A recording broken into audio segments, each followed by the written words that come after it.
حقیقت نظر نہیں آتی۔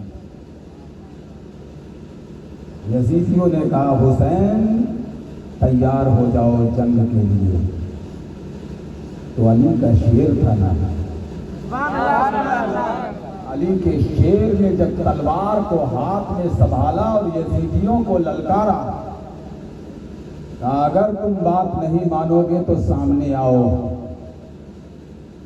آقا حسین کی جب تلوار کربلا میں چل رہی تھی تو ایسا لگ رہا تھا کہ آقا حسین کی نگاہ جدھر جاتی ہے صفحے کی صفحے کٹ کر کے الگ ہو جا رہی ہے۔ آپ کی تلوار چلتی رہی، یزیدیت کا سفایا ہوتا رہا، اور ایسا لگتا تھا کہ یزیدیوں پر قیامت برپا ہو گئی ہے۔ اگر کچھ دیر یہ تلوار چلتی رہی تو یزیدیت کا نام و نشان مٹ جائے گا۔ اتنے میں عمرو بن سعد نے کہا تھا کہ اگر یہ تلوار روکی نہ گئی تو کل کل کی تاریخ میں یہ بات مرتب کی جائے گی کہ ایک علی کے شیر نے پوری یزیدیت کا نام و نشان مٹا ڈالا، اس لیے اس تلوار کو روکو۔ حسین کی تلوار کون روک سکتا تھا؟ جو تلوار علی اصغر کی شہادت سے نہ رکی، علی اکبر کی شہادت سے نہ رکی، حضرت قاسم کی شہادت سے نہ رکی، اونو محمد کی شہادت سے نہ رکی، وہ تلوار کربلا میں رک کیسے سکتی تھی؟ لیکن جانتے ہیں مکار ہوتا ہے۔ ایک مکار نے کہا تھا کہ اگر تلوار کو روکنا ہے تو دھوکے سے کام لینا ہوگا۔ کہا دھوکے سے کیسے؟ کہا اذان دے دو۔ کہا صرف اذان کی آواز حسین کے کانوں میں چلی جائے تو نماز کے لیے وہ اپنی گردن کا بھی خیال نہیں کریں گے۔ یہ کربلا ہے، اذانیں روز کانوں میں آتی ہے۔ ایک ہم ہیں جو بیٹھ کر کے مرغا ملیدہ کھا کر کے اپنے کام پہ چلے جاتے ہیں، مگر ہمیں اتنا ہوش نہیں ہے کہ ہماری نمازیں فرض ہے جو چھوٹ رہی ہیں۔ چاہے کہ ہوٹلوں پر بیٹھ کر کے ہم نمازوں کو چھوڑ دیا کرتے ہیں، بریانی کھانے کے لیے ہم نمازوں کی قربانی دے دیا کرتے ہیں۔ یہ ہم ہیں اور کہتے ہیں حسین کا دامن نہیں چھوڑیں گے، غوث کا دامن نہیں چھوڑیں گے۔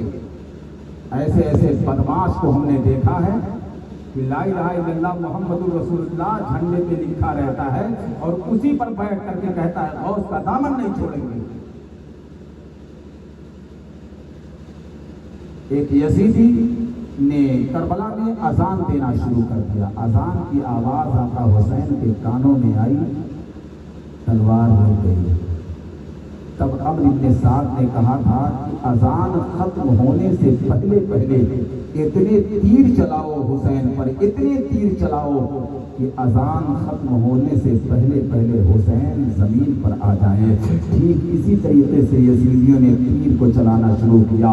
جتنے تیر لگے ہیں حسین کے سینے میں، جتنے تیر لگے ہیں حسین کے جسم میں، حسین جب زخموں سے چور ہوئے اور زمین کی طرف آئے تو ایسا لگتا تھا جیسے قرآن میں حل سے گر جاتا ہے۔ ٹھیک اسی طرح آقا حسین گھوڑے سے زمین پر آئے۔ اللہ اکبر۔ اتنے میں عمرو بن سعد نے کہا دیر نہ کرو، ان کا سر تن سے جدا کر دو۔ یہی معاملہ تھا۔ ایک مرتبہ یزید نے عمرو بن سعد سے کہا تھا کہ بتاؤ تمہیں کبھی رحم آیا تھا کہ نہیں رحم آیا تھا؟